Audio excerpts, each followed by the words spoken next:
పొద్దున లేవాలి స్వామికి, శుద్ధిగా ఉండాలి స్వామికి, 41 రోజు స్వామికి, నిష్టగా ఉండాలి స్వామికి, పొద్దున లేవాలి స్వామికి, శుద్ధిగా ఉండాలి స్వామికి, 41 రోజు స్వామికి, నిష్టగా ఉండాలి స్వామికి.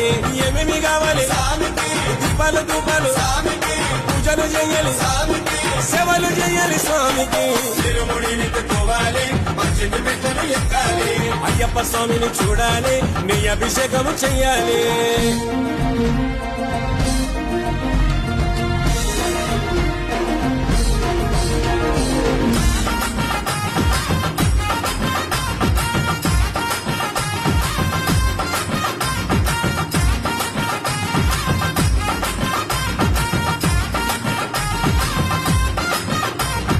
పచ్చని పందిలు స్వామికి, పరిమిత పూజలు స్వామికి, పండ్లు ఫలములు స్వామికి, పంచమృతాలు స్వామికి, పచ్చని